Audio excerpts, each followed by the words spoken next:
And படம் ஃபுல்லாக ரங்கராய சக்திவேல் நாயக்குன்றது சொல்லிக்கிட்டே இருக்கு அப்படி கமல் சார்.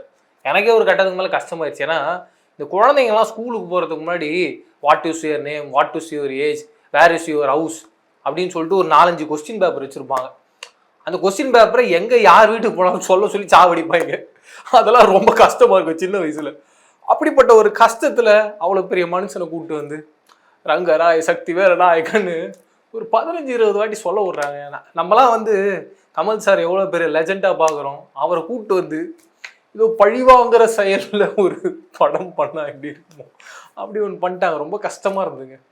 அண்ட் அந்த பனி பிரதேசத்துலேருந்து அவர் விழுந்ததுக்கு அப்புறமா அது அவ்வளோ ஹைட்டு, அவர் முதுகெல்லாம் ஒட்டைகிற மாதிரி அவர் கீழே விழுறாரு. விழுந்ததுக்கப்புறம் ரொம்ப கேஷுவலாக ஜிபுக்குன்னு அப்படி எழுந்து அப்படி நடக்க ஆரம்பிக்கிறாரு. நடக்க ஆரம்பித்து எனக்கு அந்த சீனை பார்த்தோன்னே விவேகம் தானே ஆகுது. அஜித் சார் எனக்கு தெரிஞ்சு சிவா சார் இந்த சீனை அங்கே இன்னும் பெட்டராக பண்ணியிருப்பார். ஆக்சுவலாக ஒருத்தர் உண்மையாகவே அடிபட்டு விழுந்ததுக்கு அப்புறமா அவன் வந்து அவனுக்குள்ளே ஒரு ஃபயர் இருக்குது. அந்த ஃபயரை அவன் கன்வெர்ட் பண்ணனா ஃபஸ்ட்டு அவன் முதல்ல ரெடி ஆகணும் பாடி அப்படின்றதுக்காக அங்கேயே எக்ஸசைஸ் பண்ணுற மாதிரி, அங்கேயே அஜித் அவர்கள் ரெடி ஆகிற மாதிரி சீன்லாம் பண்ணியிருப்பாங்க.